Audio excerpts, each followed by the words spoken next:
ताईसाहेब, आज मी या ठिकाणी धनगर समाजाची बैठक मोठ्या प्रमाणात होत आहे. मी स्पीकर ऑन केलेले आहे, माईकला लावलेला आहे आणि या म्हणजे धनगर समाजाची जी काही खंत आहे इथं प्रत्येकाने आपापल्या भाषणात व्यक्त करून दाखवली.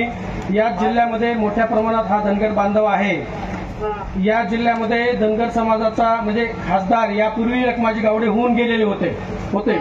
यानंतर या जिल्ह्याचे खासदार असतील, राज्यसभा असेल, विधान परिषद असेल, विधानसभा असतील, जिल्हा परिषद अध्यक्ष असेल किंवा पंचायत समिती सभापती असतील, जिल्हा परिषद सदस्य असतील, बाजार समितीचे सभापती असतील किंवा उपसभापती असतील, जे काही लोकशाहीतील लोकहिताची किंवा जी लोकांना न्याय देणारी पदं आहेत, या पदांमध्ये धनगर समाजाची खूप नगण्य संख्या या जिल्ह्यामध्ये धनगर समाजाला न्याय मिळाला नाही किंवा जे काही या आमच्या परिसरामध्ये जिल्हा परिषद सदस्य असतील, पंचायत समिती सदस्य असतील, यांना पुढे नेण्यात आलेलं नाही किंवा पुढे त्यांना सन्मान दिलेला नाही, उमेदवारी दिलेल्या नाही.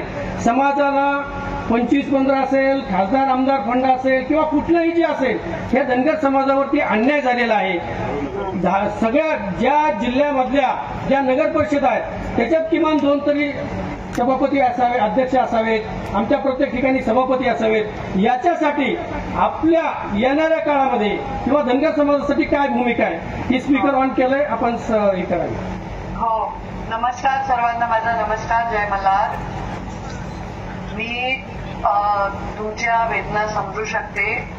माझ्या हातात जे आहे, जसं मी बीड जिल्ह्यामध्ये माझ्या परळी तालुक्यामध्ये एक जिल्हा परिषद गट धनगर समाजाला लढायला लावला. माझ्यावर खूप लोक तुटून पडले तरी लावला. आर्थिक दाम दंडभेद प्रचंड ताकदीने उभा करून मी आमच्या इथे आमच्या आबा बेडकरला उमेदवारी दिली होती. धनगर समाजाचा बळी गडतीला आम्ही सभापती केलं होतं ओबीसीच्या जागेत. आम्ही नेहमी भावना, जेव्हा मोदी साहेबांनी मला शिकवले की एका समाजाचे आपण नाही, समाजात सगळ्याच समाजाला प्रतिनिधित्व दिलं पाहिजे, तेव्हा लमाण समाजाला आम्ही वसंत राठोडला दिलं, बळीगडला दिलं.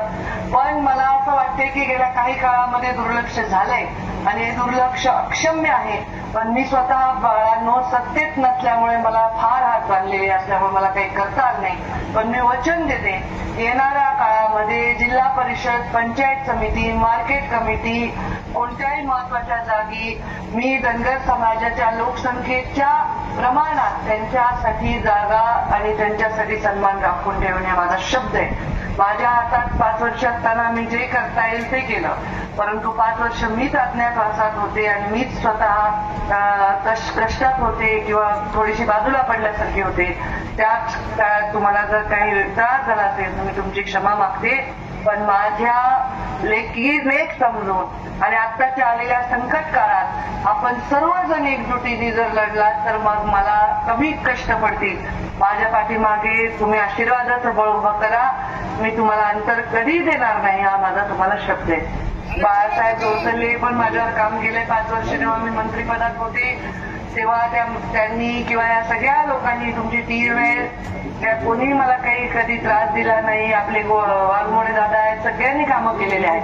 पुढच्या वेळी मी स्वतः प्रत्येक गोष्टीत लक्ष घालेन जसं पूर्वी घालत होते. ताईसाहेब, धनगर आरक्षण या विषयावरती आपली भूमिका स्पष्ट करा किंवा ज्या मुख्यमंत्र्यांनी मराठा बांधवांसाठी ज्या मुख्यमंत्र्यांनी शपथ घेतली होती, मी आरक्षण देणारा दिलेलं आहे, आपणही धनगर समाजाच्या आरक्षणासाठी आपली काय भूमिका आहे? मी नेहमीच धनगर समाजाच्या आरक्षणासाठी कमिटेड आहे. पण केंद्र शासनाचा विषय असल्यामुळे संसदेत गेल्यावर मी पहिला प्रश्न जर संसदेत मांडेल तर तो धनगर समाजाच्या आरक्षणाचा मांडेल. हे माझ्या आईला देवीची शपथ, महादेवाची शपथ घेऊन तुम्हाला शपथ.